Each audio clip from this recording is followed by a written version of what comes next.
If you had been around Bethany, and maybe you have through our 4 Sundays of Advent and now on Christmas Eve, I would think it would have been difficult if you were a cardiologist.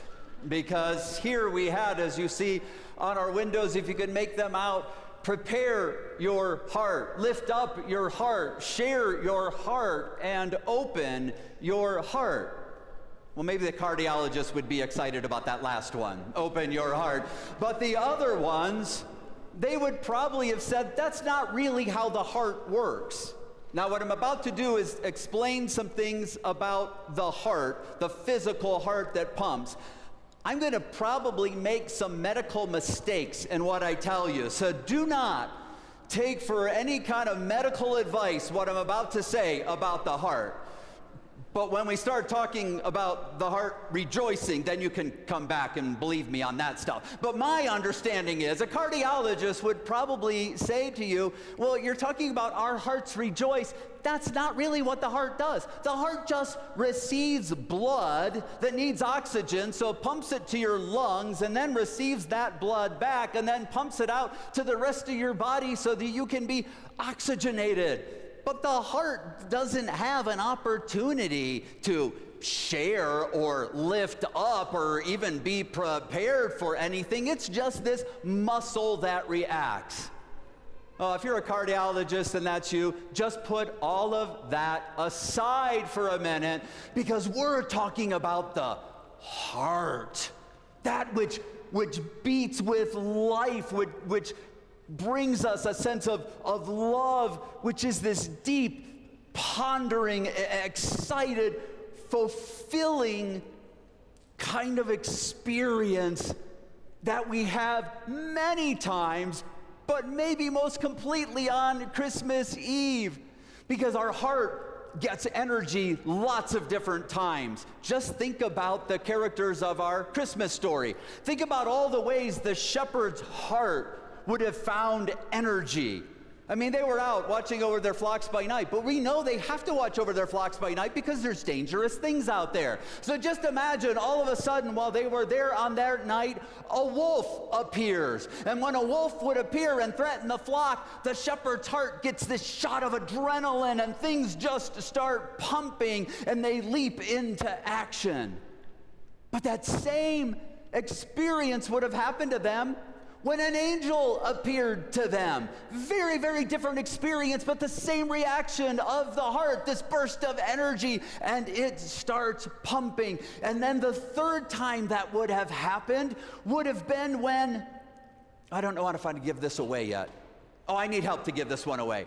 If you are a young person that does not have your driver's license yet, stand up right where you are. Just stand up right where you are. Go ahead, there you go. Stand up right where you are.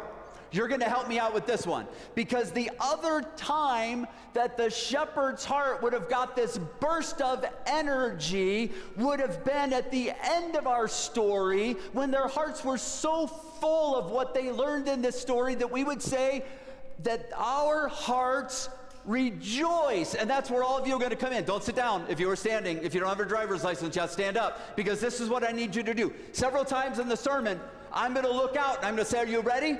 I'm going to say, our hearts, and you're going to shout back at me the word rejoice. You got it? All right, let's try it just for practice. Are you ready? We're going to say, our hearts rejoice. Yes, but you really shout it out. And then if you think you're not being loud enough, you're allowed to tap the person next to you and make them join in. And they can tap the person next to them, and we'll keep filling in as we need to, all right? Okay, you can sit down, but be ready, because I'm coming back to you in a little bit. See, this is what happens with the heart. This is what happens in the story, is we find this opportunity that carries through. And we've been experiencing that all the way through Advent together, leading ourselves up to this night. And we see it maybe most completely in the shepherds, because they have so many different parts of this story that make their heart just be a little more excited. But you know, the shepherds were a part of the story, but Luke was writing this gospel for other people to probably first hear it even before they read it. So put yourself in the place of somebody hearing this story for the very first time. And think about what their experience of the heart was in the midst of that. So it starts out, of course, that Caesar Augustus called a census. They're like, yeah, that's not particularly exciting. For political science majors, that's wildly exciting. Not for the rest of us. But we hear that happened, and then we hear this, that Joseph went to Bethlehem. And all of a sudden you're like, oh, that would make you perk up a little bit. You just heard about Bethlehem. Bethlehem is an incredibly important place in the prophecy. So all of a sudden you're hearing the story. You're like, Bethlehem. Why did he go to Bethlehem, I wonder? Because he was from the house and lineage of David. Oh, and now all of a sudden your ears aren't just perked up, but your heart's starting to beat a little faster, because you understand that some of these prophecies that we're told were going to take place in Bethlehem, and that somebody from the house and family of David was going to fulfill these promises. So now you're starting to get a little more excited. And then you're hearing about this happening and the birth of a baby boy, and it sounds like all of the Old Testament prophecies are starting to unfold, and then an angel appears to the shepherds out abiding in their flock. And now your heart really starts beating, because you know that David was a shepherd. And now if an angel is appearing to shepherd, things are really starting to come together for you. And then the shepherds hear this angel, and they have a heavenly host to sing to them. And now they're on their way to Bethlehem. And it feels like you are too. When you're hearing this story for the first time, it feels like you are making that journey. And it says that the shepherds went with haste, which means they were getting exercise along the way. What happens to your heart when you're getting exercise? It beats a little harder. It beats a little faster. Things are happening around you, and then you show up there in the stable, in the barn, and you find a little baby wrapped up in bands of cloth, just the way the angels told you it would happen. And you start sharing the story because you can hardly help it. You can imagine what it's like for the shepherds trying to share this story. Their hearts beating fast. They can hardly get breath in and out.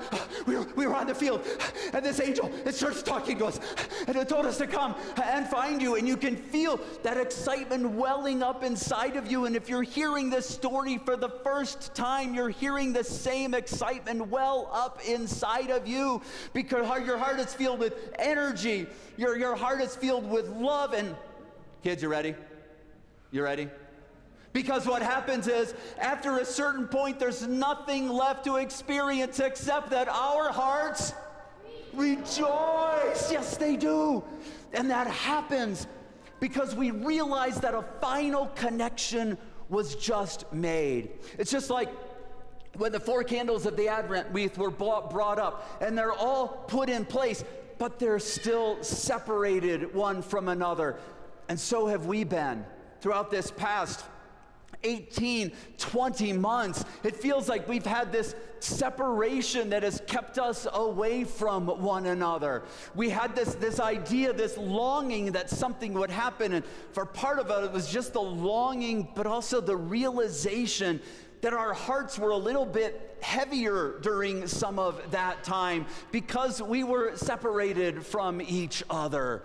And now when we have that opportunity to feel like we're coming back together, whether we're here in the sanctuary, whether you're gathered on the live stream, we want you to know that we feel this kind of togetherness in what we're experiencing here in the same way that 4 candles from an Advent wreath are brought together when the Christ candle is placed in the middle of them, and the wreath is complete, and the connections are complete. And when that happens, all of that excitement, all of that stirring that was a part of your heart, kids, you ready?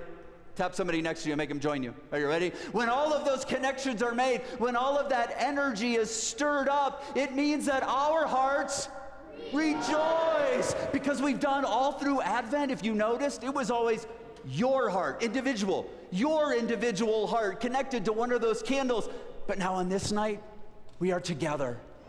We realize that everything that happens now happens in community. Here in the sanctuary, over the video stream, we realize that it's the connection that allows us to know that we weathered through a most challenging time in our lives. but we also realize that God was with us all along. God was always there, collecting, gathering us, allowing our very hearts to beat for God.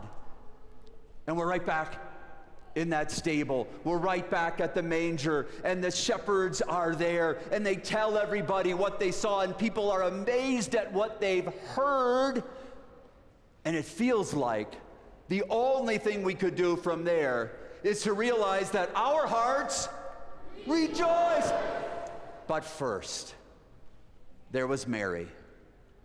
Mary, who simply treasured everything that the shepherds told them and pondered them in her heart. Because when we put our hearts completely into what happens on this Christmas Eve, we realize that now people have been experiencing the joy of Christmas all along during these past 20 months.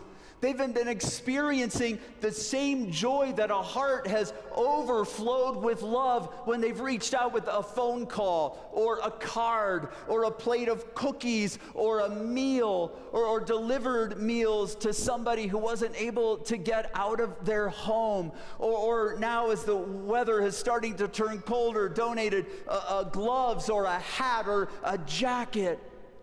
Because we realize that when the people of God catch this story and they make it a part of their very heart, that you cannot contain it anymore. And after Mary treasured everything that the shepherds told them and pondered them in her heart, then it was the shepherds' turn again. We had this brief little interlude, and now the shepherds are going to realize that when your hearts are so filled with rejoicing, when you understand that there's a community out there ready to experience what they just experienced, they can't help but share it. They can't help but tell that story. And that's the other part of our being a part of this Christmas Eve, is to realize that you might have walked in with your heart, but you're leaving with our heart. What it means for the people of God to share a heart that beats with the love of Christ for the world, that's our call in these days. Because yes, our hearts ponder, our hearts wonder, our hearts are filled with excitement and joy. But more importantly, people of God, our hearts rejoice.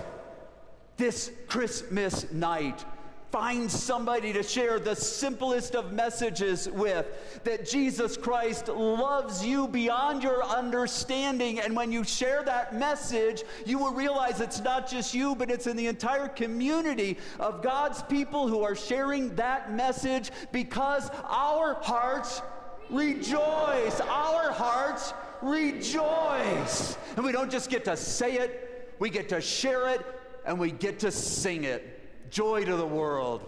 I invite you to stand and sing.